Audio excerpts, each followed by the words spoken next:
Hi friends, ഇന്ന് നല്ല healthy and tasty ആയിട്ടുള്ള തെരളിയപ്പത്തിൻ്റെ റെസിപ്പി ആയിട്ടാണ് ഞാൻ വന്നേക്കുന്നത്. ഇതിനെ കുമ്പിളപ്പം എന്നും വൈനയിലപ്പം എന്നൊക്കെ പറയും. അപ്പോൾ വീഡിയോ സ്കിപ്പ് ചെയ്യാതെ മുഴുവനായി ഒന്ന് കാണണം. കൂടാതെ എൻ്റെ ചാനലൊന്ന് സബ്സ്ക്രൈബ് ചെയ്യും, ലൈക്ക് ചെയ്യും, ഷെയർ ചെയ്യും, കമൻറ്റ് ചെയ്യും കൂടി വേണം, മറക്കല്ലേ. അപ്പോൾ welcome back to my channel.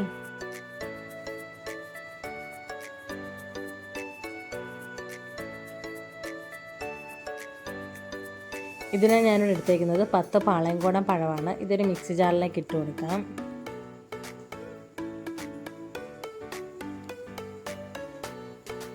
നന്നായിട്ടൊന്ന് ബ്ലെൻഡ് ചെയ്തെടുക്കാം. ഇനി ഇതിലേക്ക് നമുക്ക് 1 കിലോ ഗോതമ്പ് പൊടി ഇട്ട് കൊടുക്കാം. തെരളിയപ്പം എപ്പോഴും ഗോതമ്പ് പൊടി പുഴുങ്ങുന്നതാണ് ഏറ്റവും കൂടുതൽ ടേസ്റ്റ്. മറ്റു പൊടികളെക്കാട്ടിയും ടേസ്റ്റ് ഗോതമ്പ് പൊടി തന്നെയാണ്. ഇതിലേക്ക് ഇനി നമുക്ക് അരച്ച് വെച്ച പഴം ചേർത്ത് കൊടുക്കാം. പഴം വേണമെങ്കിൽ ഡയറക്റ്റായിട്ട് ഇതിലേക്ക് ചേർത്ത് നന്നായി ഞെവിടി യോജിപ്പിക്കാം. ഇനി ഇതിലേക്ക് ഒരു മീഡിയം സൈസ് തേങ്ങ ചിരകിയതോട് ചേർക്കാം.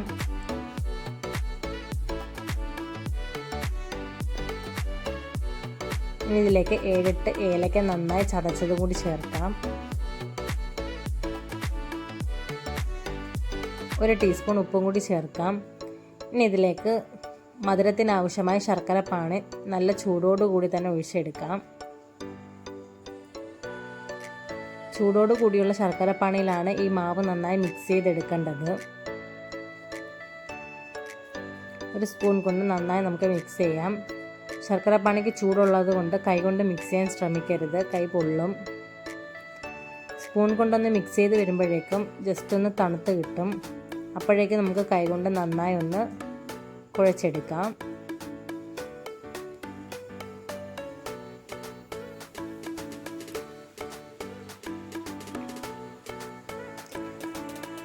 ഈ ഒരു കൺസിസ്റ്റൻസിയിലാണ് മാവ് വേണ്ടത്. ഒരുപാട് ലൂസും അല്ല, എന്നാൽ ഒരുപാട് ടൈറ്റും അല്ല.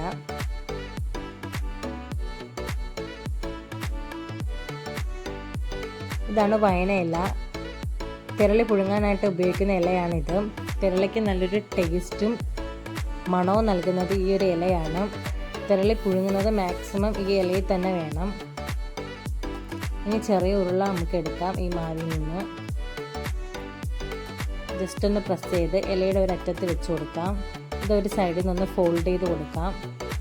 ഇനി ഇതേപോലെ ഒരു ചെറിയ ബോൾ എടുക്കാം. ഇതിന് മറ്റേ സൈഡിലൂടെ വെച്ച് ഇലയുടെ തുമ്പ് കൊണ്ടൊന്ന് കുത്തിയിറക്കാം. ഞാൻ പറഞ്ഞു തരുന്നതിനെക്കാട്ടിയും കൂടുതൽ നിങ്ങൾക്ക് കാണുമ്പോൾ മനസ്സിലാകും. ഇതുപോലെ എല്ലാ തിരളിയും നമുക്കൊന്ന് ഫോൾഡ് ചെയ്തെടുക്കാം.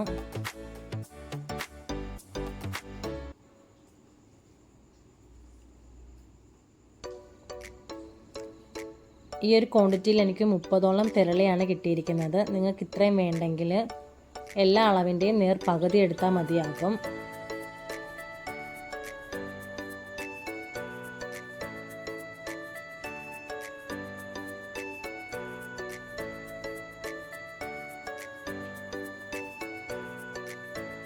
ഇതിപ്പോൾ എല്ലാം റെഡിയാക്കി എടുത്തിട്ടുണ്ട്. ഇനി നമുക്കിതൊരു ഇഡലി കുട്ടകത്തിൽ വെച്ച് നന്നായി ആവിയേറ്റി എടുക്കാം.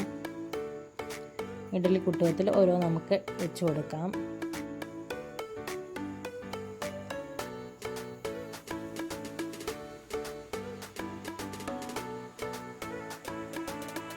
ഇതിപ്പോൾ എല്ലാം വെച്ച് കൊടുത്തിട്ടുണ്ട്. ഇനി ഒരു 30 മിനിറ്റ് നന്നായിട്ടൊന്ന് ആവി കയറാൻ വയ്ക്കാം.